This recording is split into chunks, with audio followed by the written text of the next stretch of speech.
Hello guys, this is Nick with PhoneArena, and right now you're watching our in-depth review of the LG Optimus L5 II smartphone. It's a new entry-level device that you're very likely to run into in case you're looking for an affordable Android smartphone. Its biggest asset is that it comes with a 4-inch IPS-LCD display that looks very pretty. But other than that, it doesn't look too impressive on paper. It has a 1 GHz single-core processor, 512 MB of RAM, 4 GB of storage, and a 5 megapixel camera with autofocus. However, does the LG Optimus L5 II offer more than meets the eye? Well, it's time to find out. First and foremost, the LG Optimus L5 II is meant to be an affordable smartphone, which is why we're not surprised by the fact that its body is made out of plastic.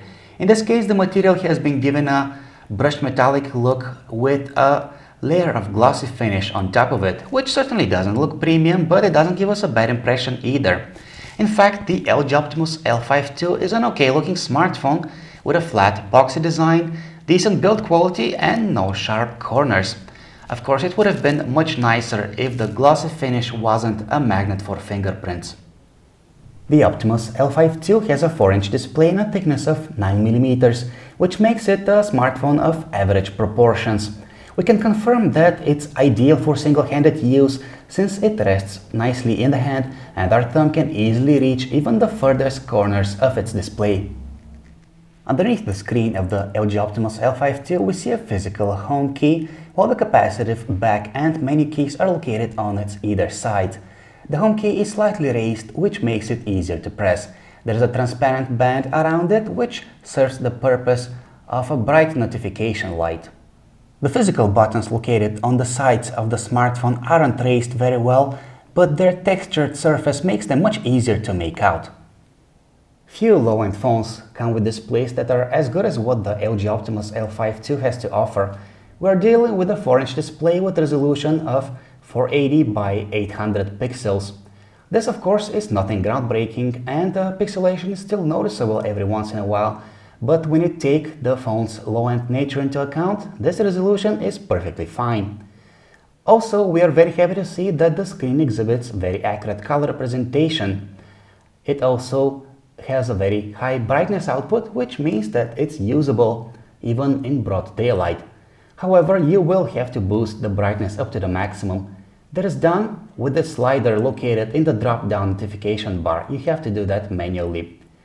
One drawback of this display is that its surface attracts a lot of fingerprints, so get used to cleaning this regularly. We have Android 4.1.2 running on the LG Optimus L5 II, and layered on top of it is the cute and colorful Optimus user interface, which replaces many of the platform's visual elements and adds a whole bunch of handy features. The first thing that you see upon turning on the smartphone is the new custom lock screen, allowing you to have up to 4 application shortcuts placed on it and the optional calendar and clock widget. The drop-down notification bar has been improved as well and now has a dozen of toggle buttons and a slider controlling the brightness of the display. One of the things we really like about LG's custom user interface is that it's very customizable. For example, it would allow you to resize and customize the icons on your home screens. Also, you can pick among many transition effects for your home screens, and there are even built-in themes that you can pick from. One downside to it, however, is that there are not a whole lot of widgets besides the one that usually come included with Android 4.1. One neat feature that we definitely have to tell you about is Quick Memo, which is triggered with a shortcut button located in the drop-down notification bar. Basically, it allows you to take a screenshot of your home screen or whatever you're viewing, be it a web page, a song you're playing, or anything, and to doodle notes on it. That's really handy. The application Quick Memo can also be triggered using a dedicated hardware key located on the left side of the device, but this shortcut button can be set to launch any application installed on the device.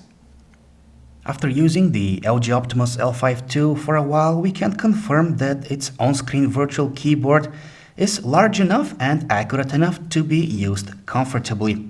In addition, it comes with word auto-completion and it can correct your typos as you type.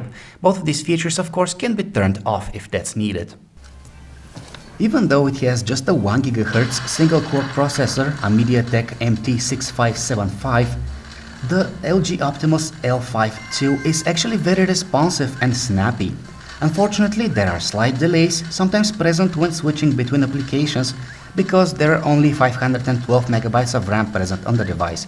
But as a whole, the smartphone retains the smoothness of the interface throughout most of the time it is being used.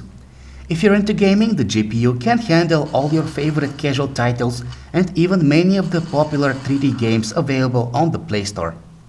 Here we have the built-in web browser on the LG Optimus L5, which is usable indeed despite being slightly laggy when rendering heavy web pages. Its interface is minimalist with a pull-up navigation bar here at the bottom and a handful of useful features. It supports multiple tabs and you can save pages for offline reading.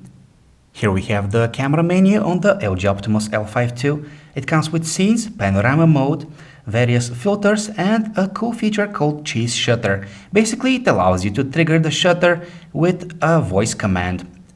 The menu on the side can be rearranged to the user's liking, which we find very convenient. The daytime photos that are taken with the 5-megapixel camera on the LG Optimus L5 II are of average quality at best. Given the right circumstances, perhaps the camera can take a presentable image with sufficient detail and accurate colors, but the software is a bit tricky. We noticed that the camera shutter fires almost instantly when pressed, regardless of whether the subject is in focus or exposed properly or not. This may result in blurry images unless the user gives the camera a second or so to adjust itself prior to pressing the shutter. Indoor photos are noisy with too little contrast, while the built-in LED struggles to provide adequate light. The maximum resolution for video recording is 640 by 480 pixels, which is low by today's standards, yet still usable unless no better camera is around. At least videos are smooth because they are captured at 30 frames per second. What you see is the stock music player on the LG Optimus L5 II. While its interface may not be the most beautiful one we have ever seen on a phone, it is functional and practical and comes with all the necessary features you would expect from a music player. It can sort your music by album name, by artist name, and if you want to, you can play music directly from the folder it is placed in. And here we have the video player on the LG Optimus L5 II. It can play back many of the popular file formats, with the exception of DivX, all the way up to 720p resolution. Interestingly, it also supports subtitle files, which is a feature that we rarely see on a smartphone nowadays. Of course, we don't think that many people would want to spend 90 minutes watching a full movie on the Optimus L5 II, but 4 inches are sufficient for checking out a YouTube video or two every once in a while. During phone calls, the earpiece on the LG Optimus L5 II produces loud and clear audio even when its volume isn't turned up to the maximum.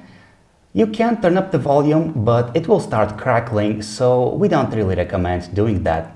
The microphone also performs very well, even though the voices sound a tad digitized on the other side of the line, probably due to the secondary microphone doing its thing.